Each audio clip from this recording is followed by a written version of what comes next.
down in his waffles, maple syrup dripping from his fake rub. Who did he see when he heard who was there? Now it seems that he should... All right, everybody, welcome out to the Log Room Guys Craft Beer Show. It is Tuesday, April the 15th, 2025. Jersey Johnny coming at you. And not with me tonight, as you can plainly see if you're watching, is not Mr. Samurai. He is off on vacationing and enjoying beer down in the great state of Texas, down in the Austin vicinity. I was planning on coming on, but plans got changed and he could not join us tonight. So, whatchamacallit, you have me. You have just me, and not alone either, because we have a wonderful guest who I want to bring on first, and then we'll go through some of the stuff that Dave and I normally do on that. So if you would please join me in welcoming to the show, Mr. Michael, there he is, Mr. Michael Broderson. How are you, Mike? Hold on. There you go. You're unmuted now. Yep, I'm good. Michael Broderson of Pinelands Brewing. Pinelands Brewing in lovely Little Egg Harbor Township, New Jersey. How are you this evening, sir? Pretty good. Having a couple beers and relaxing. Just hanging out. That's exactly what I'm doing as well. First and foremost, happy tax day. Oh yeah. Can you actually say happy tax day? Is that a thing? I mean, like, yeah. I'm not sure really that's the appropriate way to say it. But kind of a contradiction in terms, right? Yeah. Well, you're happy because you got them in and it's done, and you can not worry about it until next year. You're good to go, right? That kind exactly. Of thing. So, but happy National Tax Day to all who celebrate. Yeah. I don't know if there is anybody that celebrates. But, hopefully anyway. For those baseball fans out there, happy Jackie Robinson Day. There you go. That's a better one. That's a better one. Much better one than Tax Day. Absolutely. I think everybody's wearing 42 tonight, right? That's normally. Yeah. That's what they do. Put on the old Mets game. Yes, that's me, a Mets fan. So. As is Dave, but so he backed me up on that one, but I'm not sure what you're a fan of. So yeah, well, it's not the Mets, but it's not the Mets. Seeing as you're in South Jersey, is it the Phillies? No, actually, you're from Florida, right?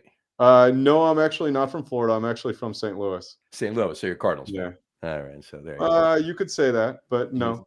No, you're not. I'm simply team agnostic. Team agnostic. So you're a baseball fan with no allegiance to any particular one team. I like sports. That works. I kind of feel the same way too. There's only one team in all of professional sports that I actually can't stand. And what's the pooch's name? That's Tucker. Hey Tucker, how are you? Tucker wants to. We get dogs on the show all the time. Yeah, I'm very curious. In kind of the animal room. In the room with me right now, there's 2 cats, a dog, and a snake. That works. Yeah, that works. We've never had a snake on the show. We have plenty of dogs and cats on. He's hiding, so I don't think I can get him on the show. Probably not. But yeah, there's only one team, and that's for anybody in Jersey that's a Giants fan, or in South Jersey that's an Eagles fan, we can all agree that it would be the Cowboys. And you know what? That would have been a great conversation had Rob been able to join us, because he is a Cowboys fan. He's a Cowboys fan. There you go. I don't. Here's the thing, and that held more water years ago. Yeah. Right? Now I kind of just feel sorry. There's a lot of Cowboys fans around here. Yeah, no, there's a lot of Cowboys fans in everywhere. South Jersey, which is bizarre, but and North Jersey too. I mean, I can't tell you how many people I went through school with. I mean, we grew up literally miles away from Giant Stadium, and I was in school already, growing up before they even moved to Giant Stadium, but still, like right near in North Jersey, and there was so many Cowboys fans, it was ridiculous. Yeah, and I mean, being in Jersey, I can kind of understand a little bit not rooting for the quote unquote home team, since they are the New York Giants, and yet they play and do everything in New Jersey, so there's a little bit of resentment sometimes. True. But it's It is always interesting to see where people's allegiances lie around here. It's very weird, because you look at it, like I always said, like I was in school in the 70s and then into the 80s, and anybody that didn't have like a family team, like their fathers or the parents or whatever, uncles, whatever, rooted for, especially in football, the Cowboys were winning, so they went with the winner. They were Cowboys fans. Sure. Or the Steelers were winning, and they were Steelers fans. Same kind of thing. So there was a lot of, growing up, there were us Giants fans, and there were some Jets fans, but there were a lot of Cowboys and Steelers fans, just specifically because they were winning. So okay, But what are you going to do? And the Giants and the Eagles really weren't that great, Yeah. at the time. The Eagles were more incrementally better than the Giants back in the 70s, but not much. A little bit different today. It's slightly different today. Yeah. Anyway, and I would be remiss, and Dave would be upset if I also didn't say Happy National Rubber Eraser Day. That was the other. Oh, wow. From me. So it is National Rubber Eraser Day. That's a new one for me. I did not know that. Yeah, I didn't either until he told me. So, yeah, he's all about the national days. He does a calendar every month of all of the national days, and he sends it out to people. So, and then we always do 2 or 3 on the beginning of the show every week. So, and he usually ties something into eating. I believe today was also National Glazed Spiral Ham Day, if I remember correctly. So, had he been on the show, he probably would have been eating a piece of glazed spiral ham. Oh, he takes it that far. He takes it that far. Depending on what it is. He may or may not have been, but we'll see. I don't know how well that goes with beer. Not so much. Yeah. Yeah. Although it seems a little weird. I do remember, was it Heavy Reel? A couple of years ago, they did a glazed ham beer. Yeah. Right. And I've seen glazed donut beers, but right. Yeah, I'll be honest, I'm not drinking them. Yeah. It was, it was probably, little smoky. I think I tasted it once. I don't really remember what it was. I think it was like pineapple and smoke, I think was basically it. So it was glazed ham. So no real glaze. No real glaze. Yeah, it was just it's just the sweetness in the pineapple. Got it. Yeah, I don't really want to drink ham. No, neither do I. Doesn't really sound exciting. Not so much. No, not so much. All right, let's get started on some questions. Before we do though, what are you drinking? What am I drinking? What are you drinking? Right now I'm drinking 08087. Which is obviously a Pinelands beer. Which is a Pinelands beer. I unfortunately did not have any Pinelands beer that I could drink on the show tonight. So I am drinking 2 others. I'll start with this one I'm going to pour right now. Why don't you tell everybody while I pour it what the beer you're drinking? 08087? Yeah. So 08087 is our citrus pale ale. It's brewed with Mosaic hops, so it's got a little bit of a citrus and fruity flavor to it, mostly the the flavors that come with Mosaic, which are typically melon type flavors. It is a very good beer. I've had it multiple times. Yeah, and I definitely it's been around for a while, as is my neighbor's German Shepherd that you can hear. I can hear that. Yes. He's right on time, right about this time every night, actually, not just Tuesday nights. Yeah. So he. And what are you drinking? I am drinking. I'll throw it. I got the crawl up here for this one.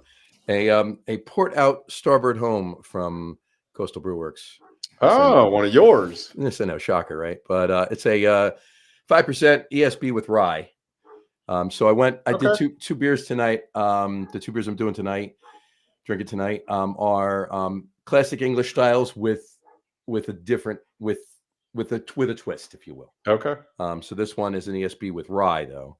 And when I have the other one, you'll see what that is. So I love rye. Yeah, we just did a rye IPA and came out really nice. Nice.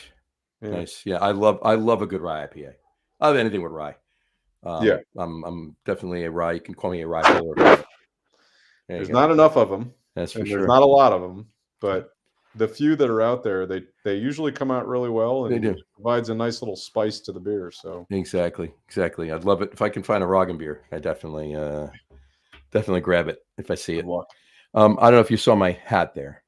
Yeah, I do see your hat. Yeah, there you go. So it's a little small on my screen, but I can see it. There you go. There. So yeah, it's, for those of you just listening to the audio replay, it's a Pinelands Brewing hat.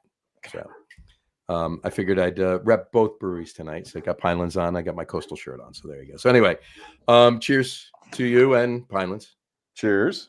Cheers. I got to grab mine. Go for it. And make sure it gets on the camera. Very nice. Very nice. All right.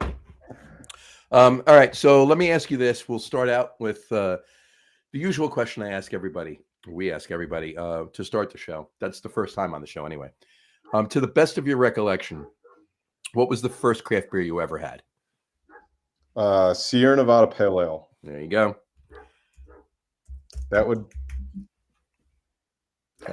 absolutely have to, because like the first time I had a craft beer would be early 90s, so there weren't really many options nationally. No, there weren't.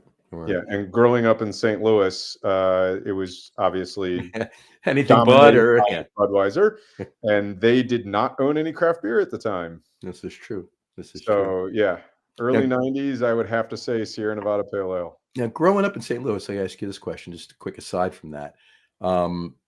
Now, we all have our feelings as we do about Anheuser-Busch, right? And it is what it is. I've known people that worked for AB InBev. Me too.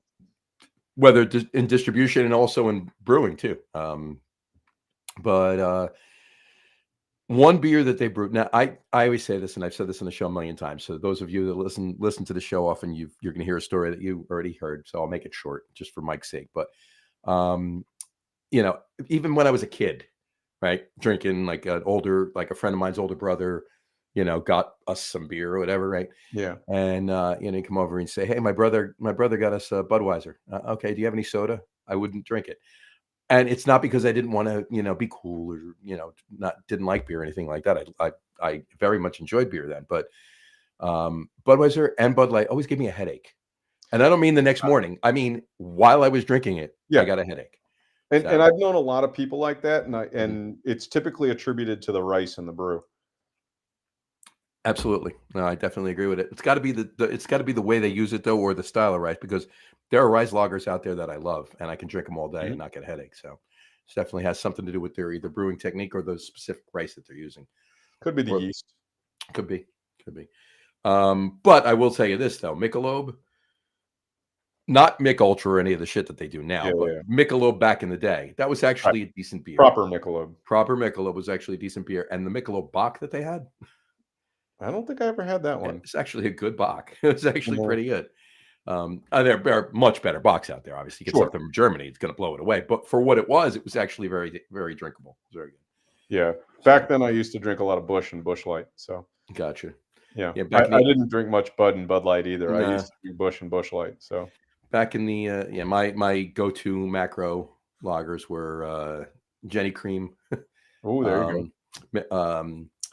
Molson Golden, and Rolling Rock. Yeah, we had some Rolling Rock every now and then. Yeah, but typically, I mean, in St. Louis, you stick with what with what's easy, what's cheap. And Rolling Rock was at the time. Rolling Rock was independent, and now it's AB InBev owned. So so it's kind of weird. But, it was expensive though. It was definitely more expensive than drinking Bud or grabbing Miller. Yeah. But Sierra Nevada Pale Ale, that's definitely a go-to. It's probably, that's probably the number one response from anybody. And this is our 225th show. Yeah, it's probably the number one response. I mean, if they're over 35, there weren't many choices. No. Right? I mean, number two was mine and Dave's, which was back in like you can't say even mid 80s, like mid of later 80s, like 86, 87 was Sam. Boston Lager, but Sierra Nevada Pale, very quickly followed that. Yeah, and Harpoon IPA too was up there. Yeah, but we were over here though. You were in St. Louis, so it was a little bit more difficult for you to. Yeah, I mean, Sam's obviously going to be more prevalent here in the 80s and 90s than back where I was. But yeah, I mean, I couldn't even remember. I mean, because I did go to Florida in '94, and then the whole, the shelf changed. Sure. Down there, but but I got into brewing in '94 too. So I started, and then when I joined the homebrew club, they introduced me to all kinds of stuff. But honestly, by then I was just drinking mostly homebrew. Right. So I wasn't even really drinking a lot of craft beer per se, commercial craft beer, I should say. Sure. I was doing a lot of homebrewing and drinking a lot of my own stuff. So that and thinking back to those days of homebrewing and everything else back then, that was pretty much the norm, because you're brewing so much, there's no opportunities to drink anything other than what you're brewing. And especially if you're in a club, you're drinking everybody else's beers too. Well, I mean, when I was in college, I was in a club, and the club used to meet at the only brew pub in Tallahassee. Right. Because brew pubs were not huge back then. So we would meet at so we were either drinking their beer or our beer. Right. And then, you're in college, so you drink whatever the hell is wherever you happen to be. Right. Exactly. But I find it, it's changed a little bit now. It's similar now, but those just getting into it now Yeah. and the homebrew clubs and such, there is a certain amount of, I don't say mass market, but definitely local market craft beer drinking too, as well as the home brews. But I think that's because I think that's also because there's a lot more available local Yeah. now than there was 30 years ago. So Oh 30 yeah. plus years ago. So big time. So cool. And one other question, and we'll get back into we'll jump right back into where you segued us. What was the first craft brewery you ever visited? I guess we'll just call it that brew pub then, right? Like, what we even say brewery, because we don't even say craft brewery. It's what was the first brewery you ever visited? Because mine was Molson. Well, yeah, I mean, mine was Anheuser-Busch. Anheuser-Busch. So yeah. Yeah. I mean, I was probably there when I was 4 years old, but it's the first one I remember because growing up in St. Louis, where else do you go? Exactly. And you know what? I always say Molson too, because I was up in Montreal in I guess it was 86. I want to say 86, but I definitely was in Busch Gardens in Tampa and Busch Yeah. Gardens in Virginia before that, and I was definitely in the breweries. So I mean, I guess you could call it that for me Sure. too. So Well, yeah, I mean, some of them have. I guess they all have breweries. they all had breweries. They all did their local Yeah. stuff. I mean, they didn't get all of that. They didn't have. It wasn't a huge brewery like there was in Right. in St. Louis or Newark or anywhere else. But Right. it's definitely they definitely had some small batch stuff going on. Yeah. There on a smaller level anyway. Yeah. Cool. All right. So let's dive back into that. So you go down to Florida, you go down to Tallahassee, to college, and Mhm. you're home brewing. You join a homebrew club. Take it from there. What was the first thing you? Well, I'll ask you this, and then we'll take it from there. What was the first beer you brewed? The first beer I brewed was before I went to Florida. I actually Okay. brewed it. I brewed it in St. Louis at home, but um, I believe it was a pale ale, but it's been so long. I can tell you it was crap. It was an extract brew brewed on the stove and was not great. Moved on to more IPAs and did an Oktoberfest one year for a festival that we were doing. But I mean, I've brewed. Back then I brewed Belgians and Scottish strong ales, Oh, nice. things like that. Yeah. Very nice. Yeah, it's nice when you do smaller batches for yourself and you can be a little more experimentatious. Hell yeah. Yeah, That's for do sure. things that you can't do commercially. That's 100% true. What was the name? Is the homebrew club, to your knowledge? I don't know if you even know, but is the homebrew club you were in Florida? Is it still? I have no idea. What was the name of it? What was the? I don't even You don't remember. remember? Just No. Yeah. not non-named homebrew club. Yeah. That Yeah. the homebrew club. That's cool. Don't Some even shout outs remember. because there's a lot of homebrew clubs even from back then that are still Mhm. still in existence. A Yeah. couple in New Jersey, and then I'm sure, and a few that I know elsewhere. But I'm sure there's a lot that feel that way, or that are that way. But a couple people that have been on always gave a shout out to them. Hey, they're still there. I still talk to these guys every Yeah. now and then, and that kind of thing. And it's been 25, 30 years since It's been 30 years. right. 28, 30 years since I've been there, and I do remember the president's name was John, and he owned the local homebrew store. There you go. That's usually the way. All I remember. There's somebody from the homebrew store is involved with this. Exactly, always. Not anymore though, because the homebrew store is now Amazon. So, well, this is true. Things have changed. The global homebrew store is called Amazon, right? This is true. All right. So what say you're brewing for obviously in St. Louis before you went to college, and then now did you come to Jersey after college? You stayed in Florida for a while, or did you go back to Missouri? Manhattan, then Jersey. Yeah.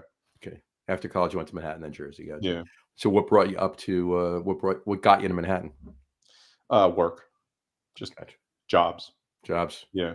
Anything of interest or just things really. You were doing after college, basically? Yeah, I mean, I was in software IT world doing well, when I was in Manhattan, I was doing garbage, but that's why I wound up in Jersey. Was actually found a interesting job that actually suited my skill set. So There you go. yeah, but got the job in Manhattan, but wasn't really what I was looking for. Gotcha. So moved to Jersey, kind of took it over from there, and then that's when I was able to actually get back into homebrewing because in Manhattan it's a little tough Yeah. Yeah. finding Just stuff, finding time, and having room to actually do it. the room is the biggest part of it. Yeah, Everything's a factor, but the room is definitely part of it. yeah, yeah. It Um, was super inconvenient. exactly. Sorry about that. All All right. good.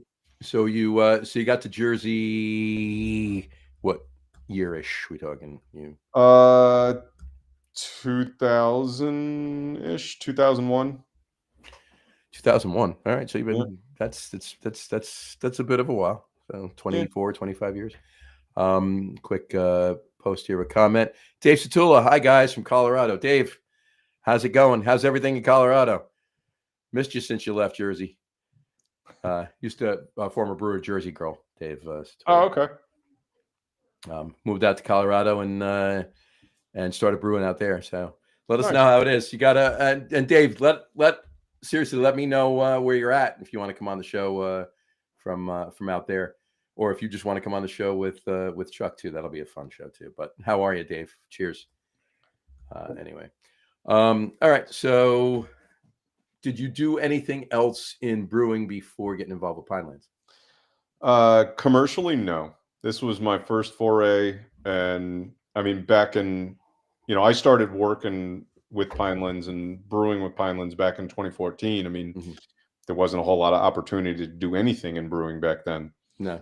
So, the most of it was, small at night, like, just working on the side type projects. There were very few that were full-time brewers back then, especially in Jersey. Yeah, this is very true. Very So, true. And that's only not even well when you're talking about 2014. It's no yeah, more than 2 years after the the law expansion, changed. the laws changed, and Yeah. so at that point there was I think 12 breweries before the law Um, changed, 12 or 13. yeah, I mean, I don't know what number we actually were, but I always thought we were in the low 20s. Yeah, that would sounds about right. Yeah. Yeah, Yeah. but I mean, that also could include some that had closed before that, and Oh, it definitely did because yeah, there was Turtle Stone, there was right. Tuckahoe, which Tuckahoe just closed. Turtle Stone Well, a long no, time ago. Tuckahoe was after us, I think. Tuckahoe was there too? I think Tuckahoe opened in later in 14. I thought Later they in 14 or I thought 15. they were flipped. I thought it was the opposite way, but okay, No, I think they were after us. fair enough. Yeah. But yeah, there's definitely a couple that closed that were in Yeah. that, yeah, before. So yeah, that'll bring it down numbers wise a little bit, but Yeah. yeah, no, you definitely. I mean, you're talking OG. It's Yeah. the those nine guys, but you're talking OG from the law changed. Pinelands is definitely one of them. Oh, yeah. Yeah, we've been Absolutely. around for a long time. Mhm. So what got you involved with? How did you connect with Pinelands? So I wasn't one of the original guys that started it, but I showed up on week 2 and they were I was going to closed. say because I remember you from Yep, like really early. So I mean, yep. you. I think I was traveling on week 1 when the weekend they opened. I think I was traveling and I couldn't go. And I showed up on week 2 and they were closed. And I later found out it was because they ran out of beer on week 1. Makes sense. So I was there on week 3 because back then they were only open like 1 or 2 days a week. Yeah. So you had to wait a whole week in order to actually go. So I showed up and I met all 5 owners at the time, and the guy who did all the brewing, all the beer work, asked me if I would come in to help them brew because I was the only person there that actually knew anything about brewing. So aside from him, Aside obviously. from him, well, yeah, Yeah, of course. obviously. But yeah, like there were 5 partners, 1 knew how to brew and 4 did not. So I went in and started helping them brew, and basically started cleaning pots until everybody else felt comfortable, Right. and then started brewing with him, and then kind of took over the brewing after a while. Gotcha. So, and then that's kind of where I wound up where I am today. And there you go. And at what part how long after you started doing that did you become an owner? Become an owner. It was about 3.5 years, I would say. So I took over most of the operations in 2017.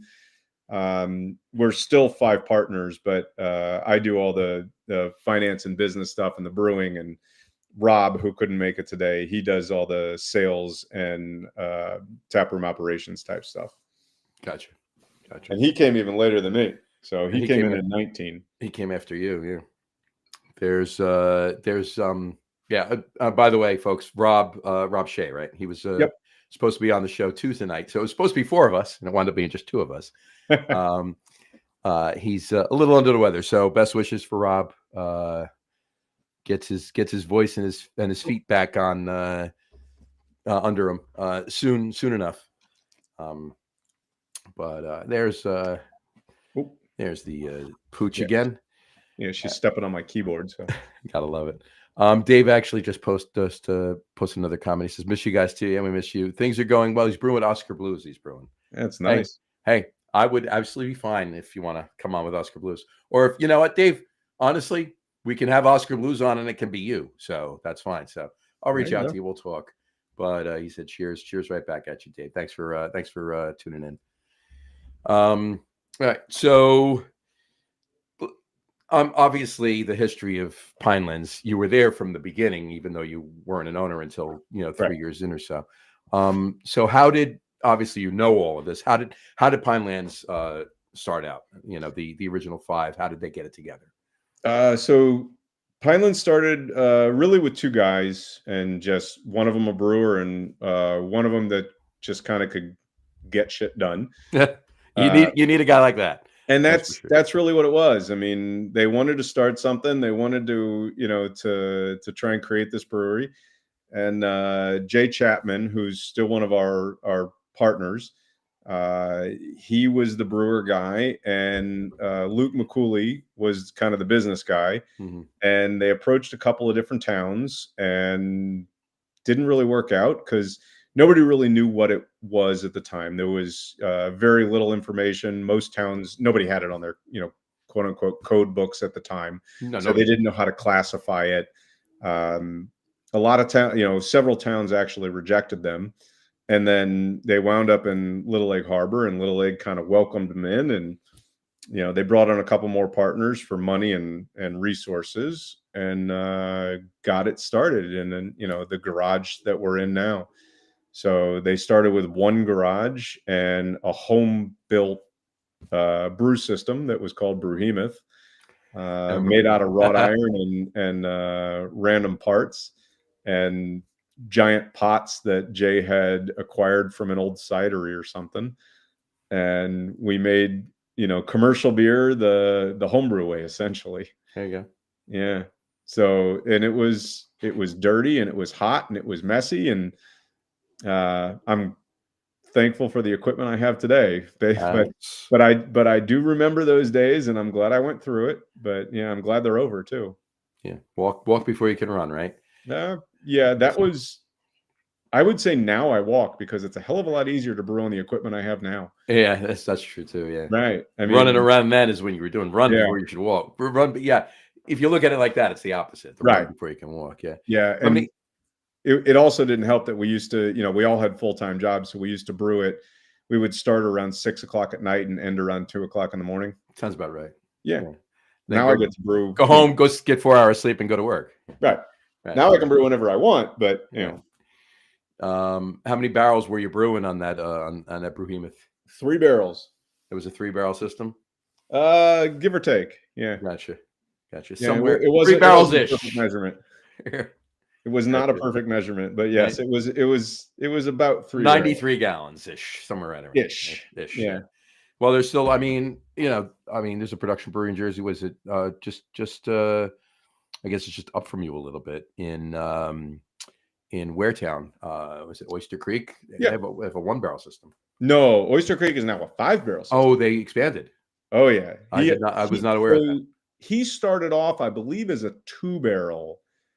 But you're right. It wasn't 1 barrel. Yeah, it was 2 barrels. 2 barrels. He upgraded 4 years ago Was it that to I think it's a Blickman Electric 5-barrel. Wow. Because he still has all of his.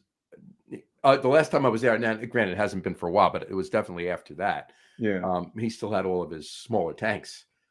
He might. Yeah, I know he bought 2. We had Chris on the show before he upgraded because he was definitely a 2-barrel when we had him on the show. But that's got to be 4 years ago now. So yeah. Well, so we have an HG tank 5-barrel unitank, and I know he has 2 of those because to save on shipping, we had all 3 of them shipped to his place, and then we just picked one up in a truck. Oh, there you go. That's cool. Yeah, that works. Because he got 2, we got 1, so we're like, we'll just ship it to your place, and we'll come and get it. So, and it saved both of us a lot of money on shipping. Oh yeah, absolutely. So, but I know he has 2 5-barrel unitanks from HG, and and I know he got the electric system. So, gotcha.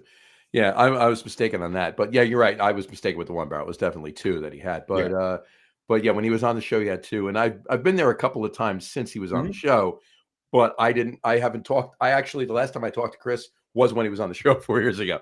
The couple of times I went there, he wasn't. Because you didn't come to AC Beer Fest.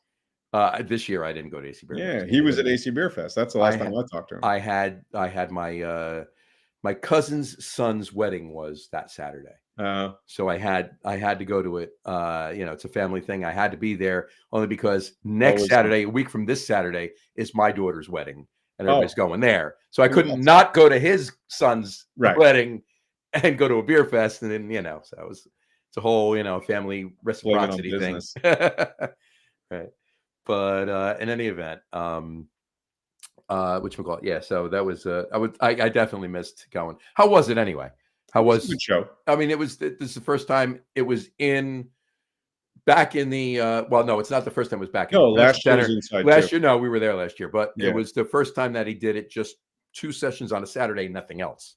It's fun. I mean, it's the first time I've seen that. Yeah, and that was it, and it was a good show. I mean, they did a nice job. So we had fun. Yeah, it's always fun. I love AC. Yeah. I love going to. I love AC Beer Fest. I love John. He's a great guy. Yeah, and John's fun. Always a fun time down there. Usually a little frazzled on AC Beer Fest. Always frazzled.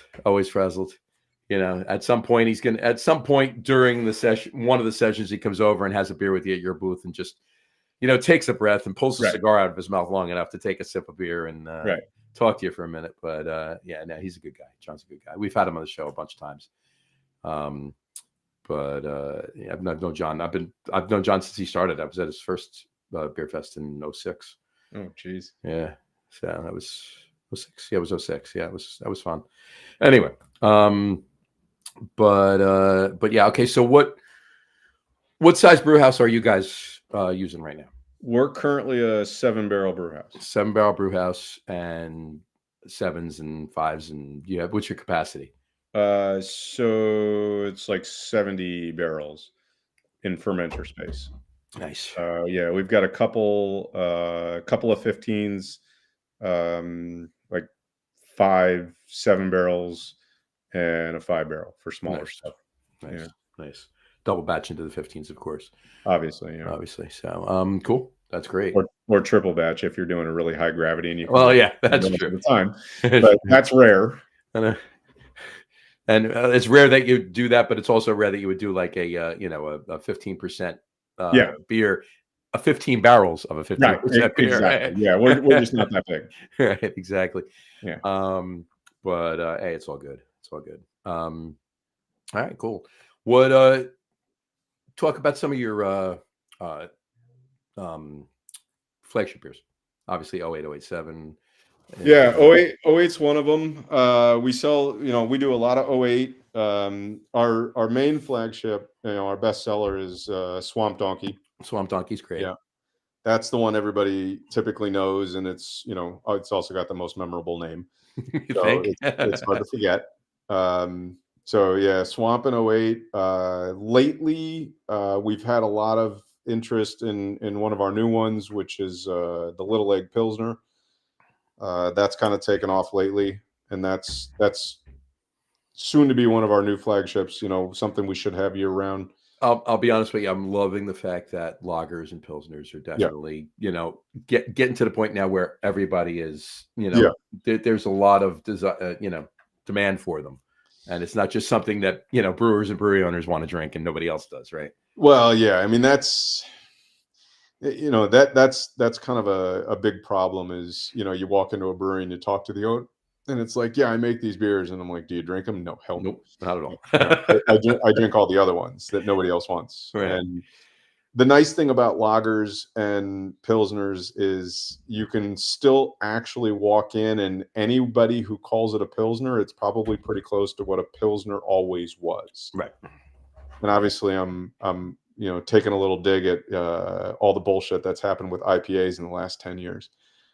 Because 10 years ago, I could walk into a bar and order an IPA, and I kind of knew what I was getting. Right.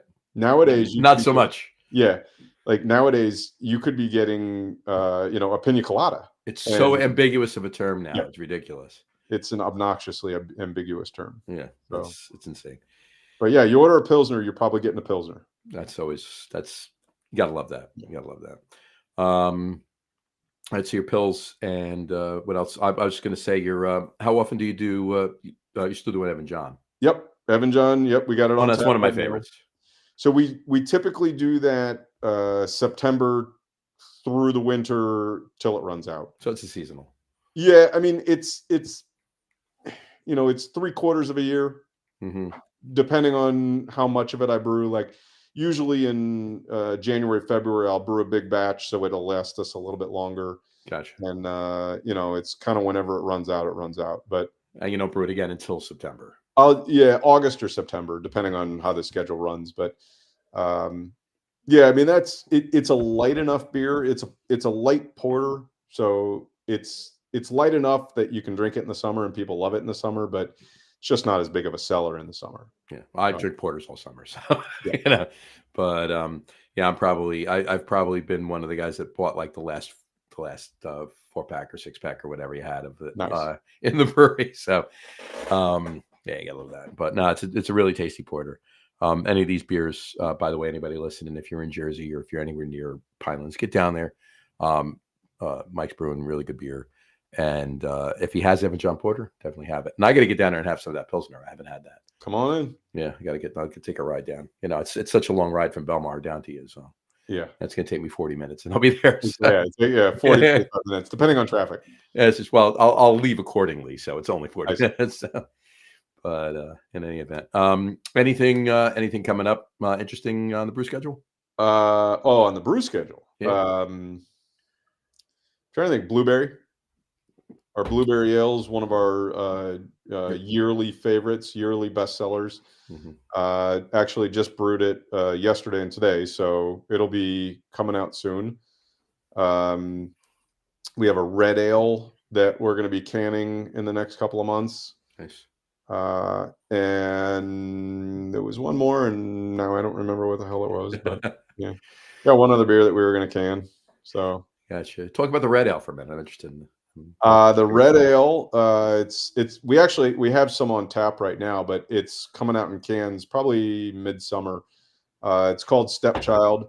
It's a classic. I like that. Redheaded Stepchild. Yes. There you go. Yeah. So it's called Stepchild. But it's a classic red ale. It's a little on the hoppy side, but we don't call it an IPA. It's just a red ale. It's not hoppy enough for me to call it an IPA. But it's got, a nice malty backbone, good reddish amber color to it, and just drinks wonderfully. It's 5%, I believe. And, it's just one of those you can drink all day long. Nice. That's awesome. Love a good red ale.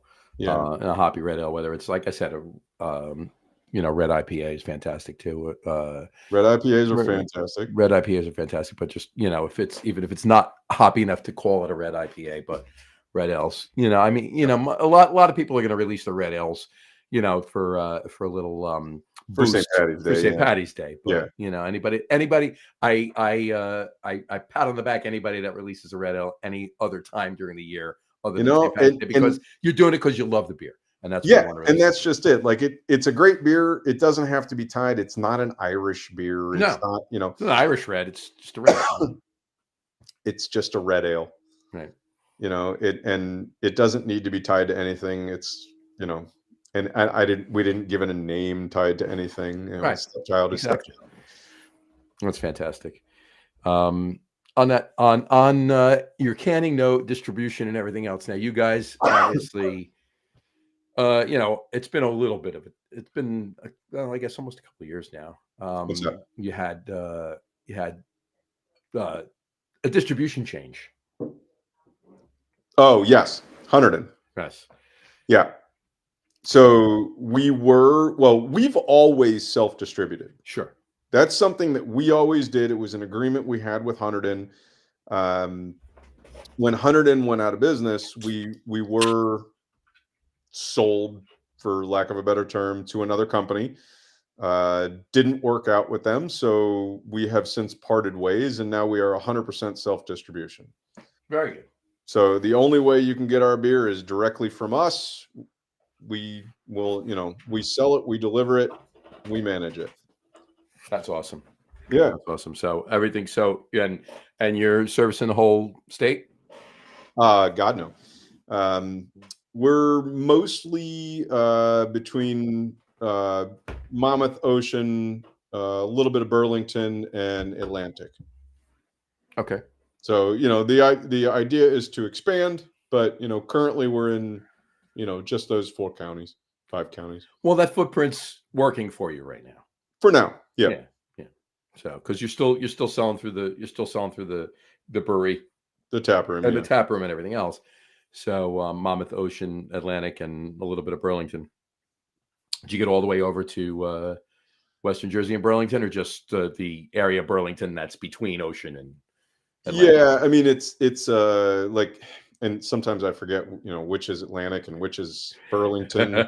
It's all blurry out there, but right. Like out 206 and that area. Yeah. Right. So past a little past Hamilton, Berlin area, Mount Holly and over. Yeah, and come that way. Yeah, but not much further than that. So west, yes, but not all the way to the sea or to the river. Right, we have pretty much a line. The 206 is kind of a line to where Ocean comes over and Monmouth comes down. Right. That's pretty much a border right there. So. Well, and it's hard for us not to be in Burlington to some extent, because if you look at the map, just south of Little Egg, before you hit the river, you can't get to Atlantic without going through Burlington. Right, exactly. But it's such a tiny little sliver that 99% of people don't know it's there. Yeah. So one of our big accounts, Breeze's Dock Bar, right? Yeah. Breeze's is in Burlington County. Yeah, they are. Right, and it's 5 miles away, and it's just this little bitty sliver that barely touches, and yeah, that's great. Gotta love geography. Yeah, that's what it comes down to. You gotta love the guys who drew the lines. That's right. Yeah, they drew some weird lines. Yeah, and I just saw not that long ago. Somebody had it up on Facebook, of course. That I never knew this. There were, I knew there were less counties at one point, because you would figure, right? But I never knew what the lines were. I never saw a map or anything. And somebody put that up, and what you call it?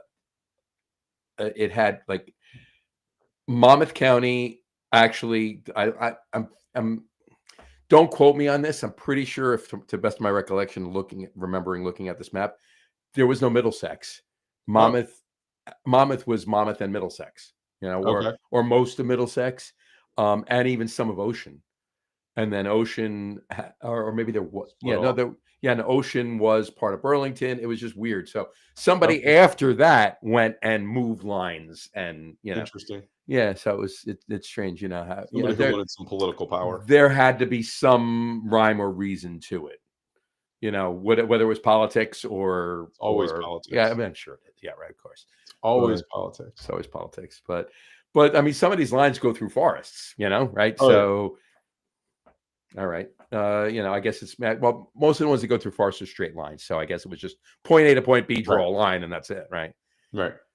But so I just opened my second beer. Did you pour another one? Are you still working? I did not. I'm upstairs trying to avoid the mayhem downstairs. So. I got you. I'll get another beer later. I got you. My second one I'm drinking is like I said, drinking classic English styles with a twist. The first one was our poured out starboard home ESB with rye. This one is from Sapwood Cellars down in Maryland. It's orange crema. It's a dark mild. All right. But it's a dark mild with I'm just gonna say right here. Pour it there. It's dark mild with orange zest, coffee, and vanilla added. Interesting combination. And I haven't had it yet. I haven't even taken a sip of it yet. So I will try it right now, and I will let you know how it is.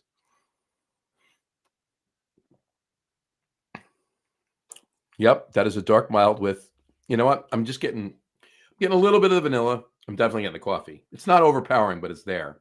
I don't get any orange zest, but it might just be, between the vanilla and the coffee, right. Orange zest isn't really going to poke its way through too much. Right. So, it's good. It's good. It's I'm getting more of a thin coffee porter than anything, but it's definitely a mild. It's definitely a mild. You can tell it's a mild, but I'd like a little less coffee in it, but it is tasty. It's interesting. So there you go. That's my second beer. That was a Tavour special. Yeah, I've calmed myself down and spending too much money on Tavour. Never did Tavour. There's some really good beers out there. There's some really good breweries that we can't get in Jersey that I love the beer they're brewing, and anytime they have it, I'll start. That's what it is, right? One of those breweries will have something that I have to have. Yeah. So I'll buy a couple cans of it, and it'll just sit in a crate, and I'll extend the crate for 4 or 5 months, and I'll just keep it. I'll wind up 4 or 5 months later. I'll wind up only getting like 12 beers. But it's just stuff I want to get. And now they're old beers. What's that? Now they're old. Well, no, I don't. Well, that's just it. It might not be. I'm exaggerating a bit. 4 or 5 months, right? A little bit less than that. But I also don't put any IPAs in there. I'm talking like bigger barrel-aged stouts or barrel-aged barley wines. A dark age things that won't be affected by 3 months sitting in a cold box in somebody's warehouse in Seattle, right? But and also some things that won't be affected by sitting in a box being transported in a non-refrigerated vehicle from Seattle to New Jersey. So, exactly. Yeah. Yeah. No IPAs do I get. So you're not ordering in August. Not happening. No. Yeah. If I start a crate in like June, I don't get it till October. So it's in a cold box. That's good. Yeah. Because August is a really bad time to have not really a good on a UPS truck. Exactly. Not so much.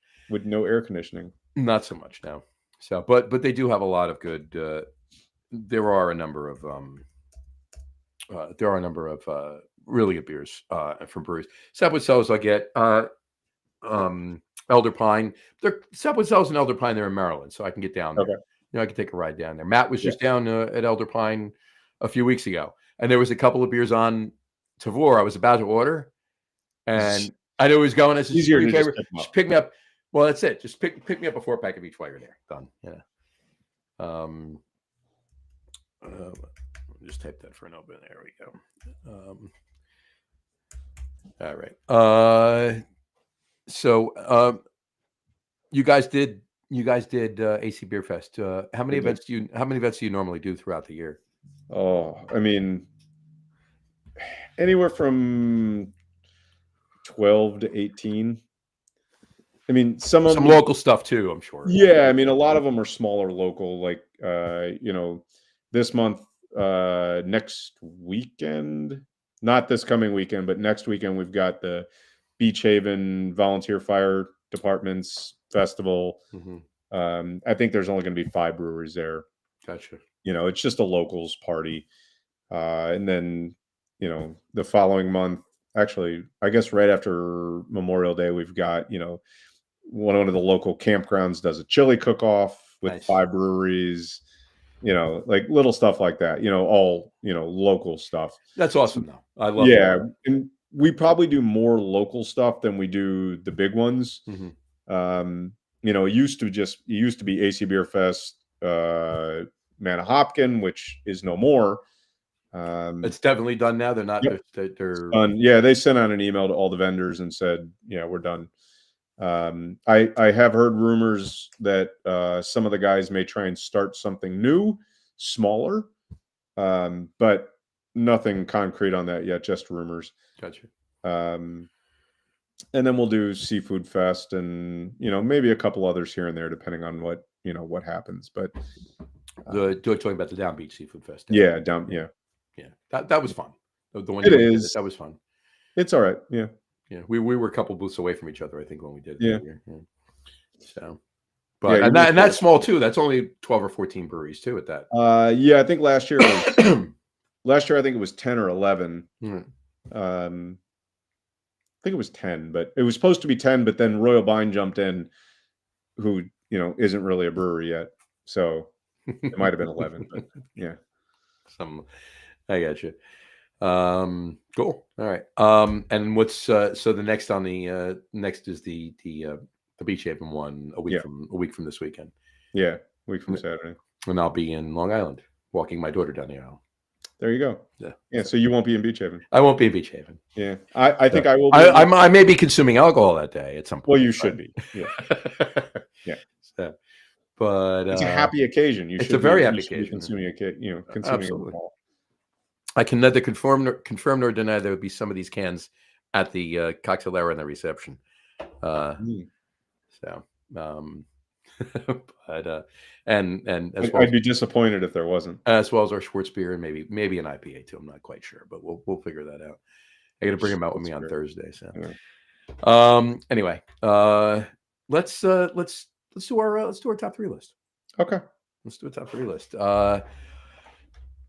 Folks, Mike and I went back and forth today on what we were going to do for a top 3 list. It wasn't Dave, since he wasn't involved, and obviously Rob wasn't either. But we decided that our top 3 list tonight would be, lo and behold, top 3 favorite beers to drink while doing your taxes. Top 3 favorite beers to drink while doing your taxes. And we discussed what we were doing before. Mike, have at it first. Oh, you want me to go first? I want you to go first. All right. So I haven't actually done my own taxes in a really long time. So it's more like, what beers do I want to drink while I'm talking to my accountant about him doing my taxes? He prefers Tucker's, by the way, which is a double IPA. Does he? All right. Yep. Fair enough. He does not drink while he's doing my taxes, I don't think. Let's hope. But typically I would start with something light, like a pale ale. I like a nice pale ale, probably a Sierra, something like that. And, just to get the ball rolling, it's nice, low, easy drinking. Sure. Move on to an IPA, as things get a little bit tougher. And when I'm done at the end, I'm probably drinking a barley wine. There you go. Yeah. And, either, depending on what you can get, either a Bigfoot or if I can get it, Insanity. But that's a good beer. Yeah, Blithering Idiot or Insanity are, always go-tos. They are. Blithering Idiot and Insanity are 2 very good beers. Yeah. Bigfoot's great too. I love Bigfoot. That was actually the first barley wine I ever had. It was one of the first craft beers I ever had. And I still have some aged ones downstairs, I think. Gotcha. Yeah, I sit on Bigfoot, not as much as I used to. I have a few, but I definitely, as far as Sierra Nevada goes, I have years of Celebration, which is weird because it's an IPA.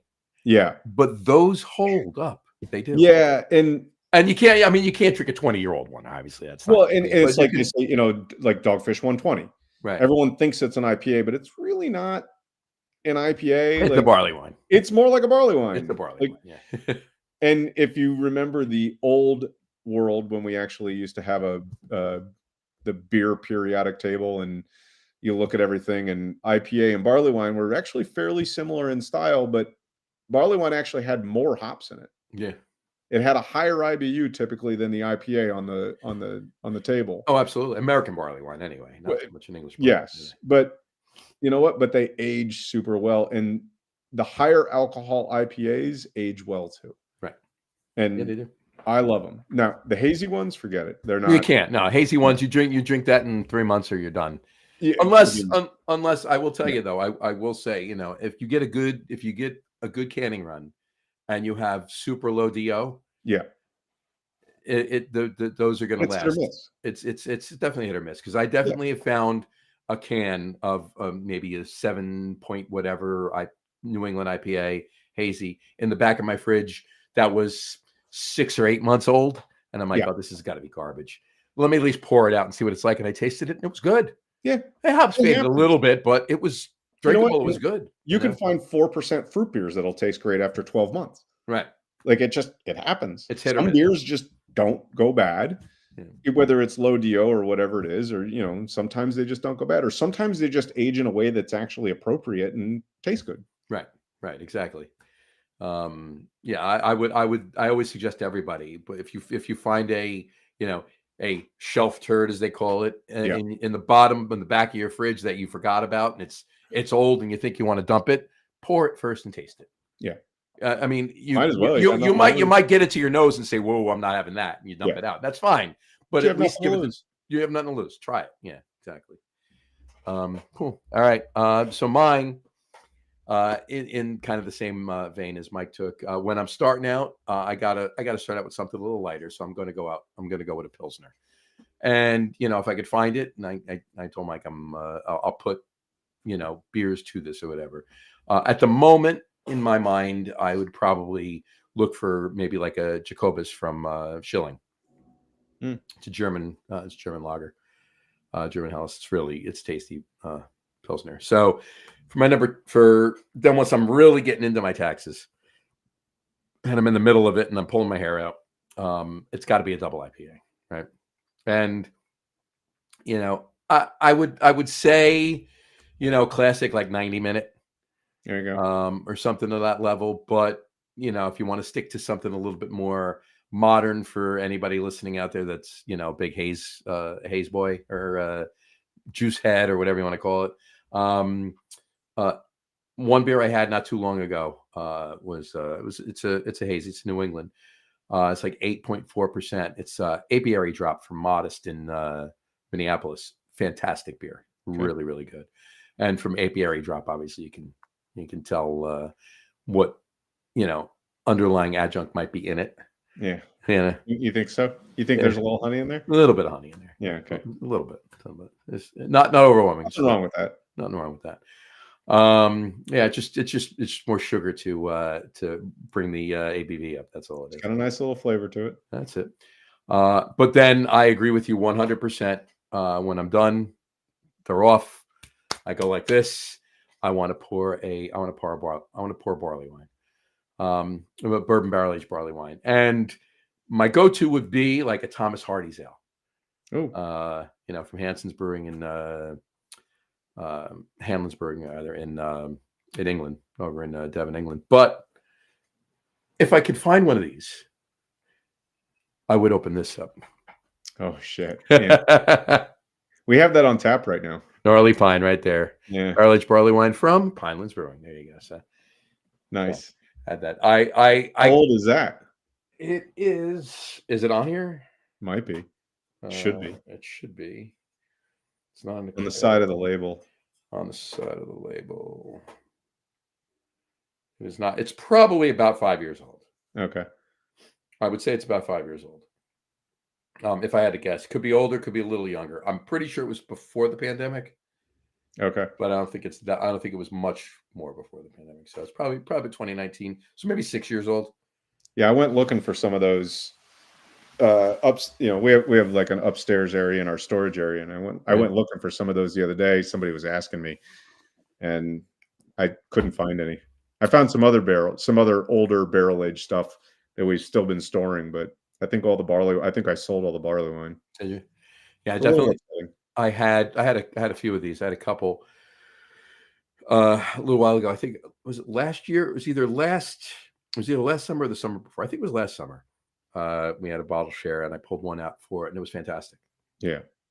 So We have, I don't know if it would be the same batch that bottle is, but I have one keg, kept it in the fridge for like 4 or 5 years, and put it on tap for our birthday party this year. And we still have a little bit left, but it's phenomenal. Yeah, It's so good. absolutely phenomenal. So It was probably brewed 5 years ago. Yeah, that's probably what this is. It's close to it. I get it's not on the label though. I'm gonna kind of look. It's not on. I'd have to look. Yeah. Does the label change, or it's the same label? I mean, would the label be different from 6 years ago than a more recent label? A lot of the bottles we used to put the year on because you're aging them. Sure. Should have the year on it, but yeah, I mean, typically. Oh wait, hold on. I got it right here. Yeah, I read it the wrong way. It's 7 years old. It's 2018. 2018. Yeah, 2018. That sounds about right. Yeah. There you go. 2018. Yeah, I mean, I haven't done an actual bottling run in a long time. It's been a while. It's been a minute. Yeah, I mean, we just don't do bottles. Gotcha. Yeah, it does. Not many. Although there are a few, and we Matt and I were talking about that, just putting together, a small 4-head filler, just to get some, to do some bottles, just to do some 500 mils, or even a couple of. You see, Kane Kane did their what is it? Wooden cleat. Yeah, I saw. Yeah, I saw. They had the 250s. Yeah, Little 8.2 ounce bottles or whatever they were. Yeah, 8.25 ounce bottles. I'll be honest with you. That first run they did in those small bottles, it's a 15% beer. That was perfect. Yeah, that was perfect because I could drink that. Imagine the pain in the ass of actually. Oh, yeah, of course. I don't want to do that. But it was great. It was great to buy, as a consumer. Yeah, I mean, but as a brewer, like we were using a Blickman beer gun. Like, we never did more than 100 bottles. Right. Like we didn't have a bottle filler. We were using a Blickman beer gun. You hook it directly up to the tank, and we were doing them by hand. Like that was a pain in the ass. Yeah. If I had to do those fucking little 250 bottles, and do 300 of them, like, forget it. Yeah, forget it. It's pain. I would have. Well, first of all, we probably wouldn't have been standing because you drink while you're doing it, of course, right? So we probably wouldn't have made it through the whole thing, and would have knocked all the bottles over, and it would have been fun. It would have been very fun, very much fun. I'll say it. I got a comment in here. Let me just pull that up and see what it is. Somebody likes my hair. It's hold on, I'll put it up. Alfie Logan, what's your opinion on Tennant's Lager? I don't have an opinion. I don't have an opinion. I don't either. And he said Jobby Jabbers. Not sure what that is, but he did say nice hair, mate. I'm assuming we're getting this from London. We do have some viewership over in the UK. Okay. Especially on YouTube. It's kind of late over there. It's a little bit late over there. We had a guy has a brewery in the UK. And it used to, for months, every Tuesday he would tune in. So I mean, it was 11:30 at night, and he'd watch the whole show and he'd comment through the whole show. If we even went 2 hours, 1:30 in the morning, he was still on the show. But he was finished, like he wrapped up shop right at the brewery and then sat down with a beer and watched our show. That's what he did. So it's kind of cool. But anyway, cheers, Alfie. Thanks for tuning in. And I'm assuming he's talking to you, Mike, because I have a cap. Unless he likes the cap. That's what I thought too. Yeah. Except I have no hair, so there's nothing to really. Then maybe he's talking about my beard. There you go. Oh, that could be. There you go. It is hair. So anyway. No, I would definitely not want to bottle in 250s. Yeah. But it's a perfect vessel to buy that specific. I'm perfectly happy just going to Kane and buying their bottle. There you go. Yeah. I don't need to do my own. I'll just buy theirs. There you go. Done. Call it a day. They do make good beer, so Mike's making good beer. But yeah, no. So back to the gnarly pine.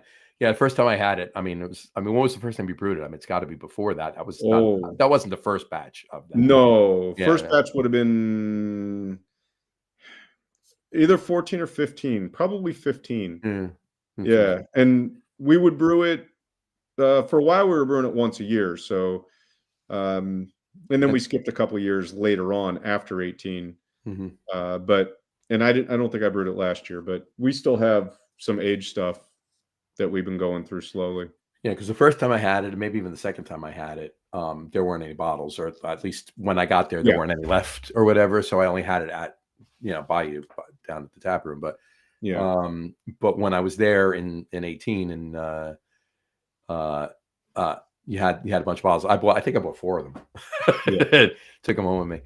And this represents the last one from 7 years ago. So I'll have to keep it aside and take a ride down and open it with you. All right. There you go. Unless you find try the one on tap. I'll take a ride down and have that first, and we'll go from there. Yeah. So I'll get down there soon, and gotta have the Pilsner and the one that's on tap, and we'll go from there. Awesome. All right. Any improvements, any new things on the horizon coming up for the brewery? New things? No, I mean, just summer coming up at the Jersey Shore, so we're expecting a busy summer. Just waiting for all the the mass hordes to come out. Oh yeah. How busy does it get when everybody comes down for the? I mean, I've been there. I know. I'm just asking. Yeah. I mean, it depends. I mean, it's a 5 to 10-fold increase over the winter. Like it's hard to describe what happens in the summer, but it's not quite like LBI. But we get a lot of the LBI crowd that comes down. Like their population goes from like 5 people to 500,000 people, but of course, ours goes from 25,000 to 45,000. So it's a large increase. So yeah, we're typically a lot busier in the summer. So it's a nice time of year for us. You don't have to talk to me about the summer down the shore. I don't have any parking in front of my house. Yeah. So there's always that. Try to not go anywhere in the summer, otherwise I have to drive around for 2 hours looking for a place to park 2 towns away, and then take an Uber back to my house. Yeah. Oh, you're better off just starting with the Uber. Yeah. If I don't have to go a certain distance, I don't even take my car. Yeah. I'll either Uber or I'll take the train too. Because what's really cool about the train down here, south of Long Branch. Okay. The New Jersey Transit goes from Long Branch down to Bayhead. Yep. And pretty much stops almost every town along the way. Yep. And it's a set rate. No matter where you're going, it's $2.25 or $2.50 or something like that. Yeah. Whether I'm going one town over or all the way up to Long Branch, it's only $2.50 or whatever. And you get off in Long Branch, you can go to the Whitechapel Project, you can go to the Butcher Block, you can go to the hospital. It's all right there. It's all right there. And then obviously down to Point Pleasant. Or anywhere. I mean, it's great. We go up to Asbury Park. Obviously, that's the thing to do. So, and then if for some reason you miss the train and you want to get up there or get home, then you Uber. It's not a big Uber ride because it's only 3 towns away from Belmar. So it's a little different to get down here. A little bit, just a bit. Yeah. And train wise, it's train. Yeah, there's no train. There's no train. There's no train. You got to take a train to Bayhead and then take an Uber from Bayhead all the way down to Little Egg Harbor. And, we're like between trains. You might as well rent a car at that point and drive down. To the north, we got Bayhead, and to the south, we got Atlantic City, but nothing actually makes it to where we are. Mm-hmm. So, but back in the day, there were trains that ran out here and through Little Egg over to LBI. That's crazy. Yeah, back in the day, there were the Blue Streak or the Silver Streak or something came out through Hamilton and ran right through here. Tuckerton Railroad. Right out to LBI. Yeah. That's your exit 58 on the Parkway. 58, right? 58 on the Parkway. And you're only a couple miles from the Parkway, too. 2.5 miles. Yeah, 2-3 miles from the Parkway. Just a little bit before you get down to Route 9. Yep. Yeah. If you hit Route 9, you pass. You got to turn around. You went too far. You got to turn around and come back. Cool. All right. Anything else you want to let anybody know? And no, I think we covered it. All right. Any events at the brewery you're having over the summer? We got our Easter egg hunt this weekend. Nice. So Saturday, what is it, the 19th?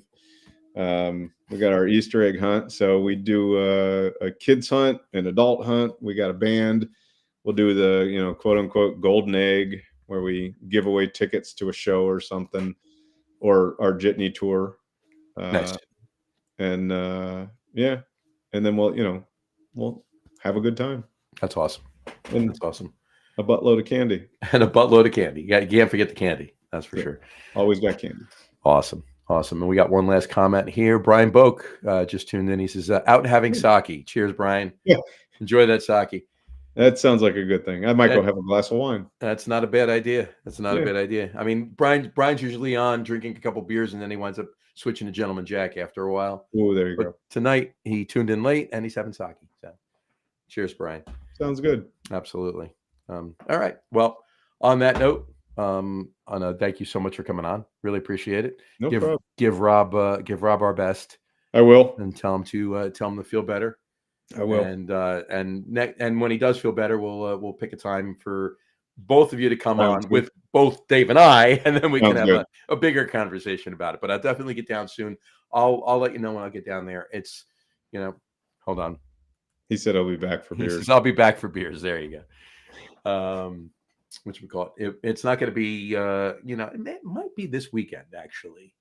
I might be able to come down on Saturday. Actually, I gotta see what's going on. I might be. That's our Easter egg hunt. So. I might be able to take a ride down. I'll drink while the kids are looking for the Easter eggs. So, there you go. It's not hard to find them. We don't hide them. Right. We just toss them in the yard and watch everybody jump all over each other. That works. Yeah, it's hilarious. It's great. Yeah. But short of that, obviously, with the wedding next week and everything else. So, and then the following week, I got to go to Philly with Jess is running the Broadsheet 10 miler that she does every year. So that's fun. But I'll get down there. So I'll let you know when I'm coming down. But like I said, thank you so much for coming on. Really appreciate it. Folks, if you're anywhere near Little Egg Harbor, or if you're in Monmouth, Ocean, parts of Burlington, and of course Atlantic County, look for Pinelands beer, Pinelands Brewing beer. It's really tasty. Mike's brewing some really good stuff. You want to get down and have that. Definitely have Swamp Donkey and 08087. But Evan John's my favorite. I'm a big porter guy anyway. So, and look for the Gnarly Pine. Get down there and have it. Don't drink all of it though, because if I do get down there, I'm going to want some of it. So yeah, get it while you can. Enjoy it. Anyway, on that note, though, we will wrap up the show for today. We want to thank everybody for watching. And for those of you just listening to the audio podcast, thank you for listening. Don't forget to visit our website, www.logroom.com. That's LAGERROOM.com. And please remember, like us and follow us on all of our social media, Facebook, Twitter, Instagram, and of course, our YouTube channel. All of them are at The Log Room. Remember, we go live with a video podcast on Facebook, YouTube, X, and Twitch every Tuesday night around 6:30 p.m. Eastern Time. And for those of you who just want to listen to the audio podcast, you can do so on our audio host, Spreaker, as well as iHeartRadio, Apple Podcasts, Spotify, Odyssey, Audible, Pandora, Amazon Music Podcast, YouTube Music, iTunes Music, TuneIn, Podcast Addict, Castbox, Deezer, Podchaser, Listen Notes. Pretty much anywhere you can find audio podcasts, you will find the Log Room Guys Craft Beer Podcast. And if you haven't done so already, please subscribe to one or more of those feeds, and you will never miss a show. Again, thanks for following along with us. Have a great rest of your week. Have a wonderful weekend. Mike, once again, thanks for coming on. Really appreciate it. Thank you. You taking the time and coming on the show with us. Well, with me and you, us. There you go. Just the two of us. Absolutely. The audio podcast should be up by Friday. I'll let you know when it's up. We'll post that up, and I'll let you know when I'm coming down. But stay on. I'll talk to you for a minute after we sign off. But on that note, like I said, have a great rest of your week. Have a wonderful weekend. Have for those who celebrate, enjoy Passover. It's still going on, and of course, Good Friday is Friday, and Easter next Sunday, and Tax Day and everything else is here. And we will talk to you next week, folks, when Dave is going to be going live from a brewery down in Austin, Texas, and I'll be with you as well, and we'll have some fun with that. Talk to you soon, folks. Take care. Cheers.